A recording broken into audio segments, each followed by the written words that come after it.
নমস্কার বন্ধুরা, আমি অপর্ণা। তোমরা দেখছো অপর্ণার রান্নাঘর। আজ আমি তোমাদের বানিয়ে দেখাবো ঘরোয়া উপকরণ দিয়ে আলু দিয়ে চিকেন কারি। রেসিপিটা শুরু করার আগে চ্যানেলটাকে অবশ্যই সাবস্ক্রাইব করে আমার পাশে থাকবে। রেসিপি শুরু করা যাক। গ্যাসটা জ্বালিয়ে কড়াটা বসিয়ে আমি সর্ষের তেল দিয়ে সামান্য লবণ আর হলুদ দিয়ে গরম করে নিয়েছি। দিচ্ছি কেটে রাখা আলুগুলো আমি লাল লাল করে ভেজে নিয়েছি। এখন আমি তুলে রাখবো।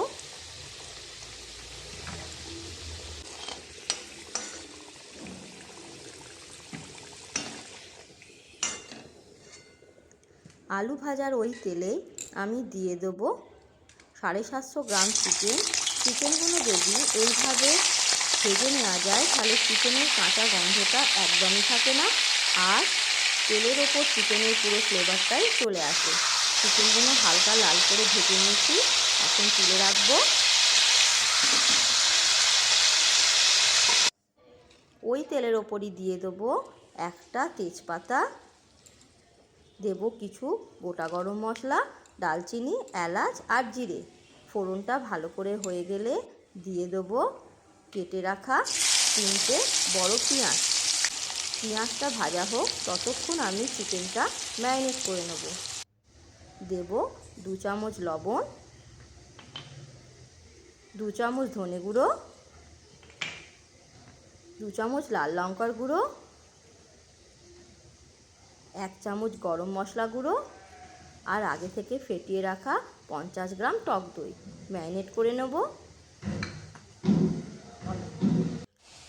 পেঁয়াজটা আমার লাল করে ভাজা হয়ে গেছে। দিয়ে দেবো 1/2 চামচ হলুদ গুঁড়ো আর দিয়ে দেবো একটা বড় সাইজের টমেটো পেস্ট। মিশিয়ে নেব।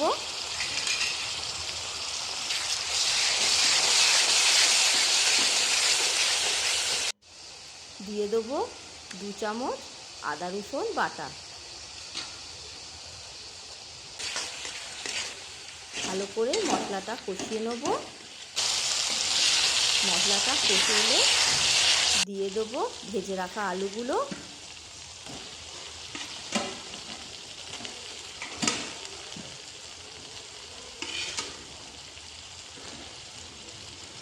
আলুগুলো দিয়ে মশলাকে আবারও কিছুক্ষণ কষিয়ে নেব।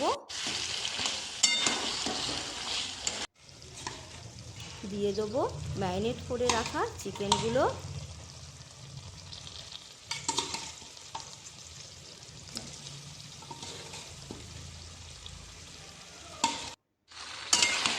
চিকেনগুলো মশলার সাথে ভালো করে কষিয়ে নেব।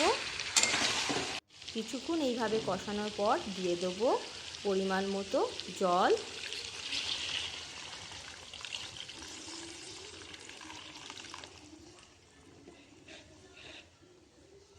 ভালো করে মিশিয়ে নেব।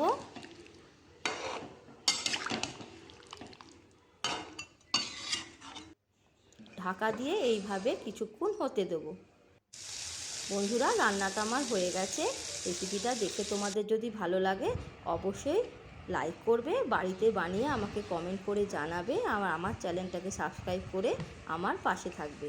আজ পর্যন্ত তাহলে এইটুকুই। ফিরে আসছি নেক্সট ভিডিও নিয়ে।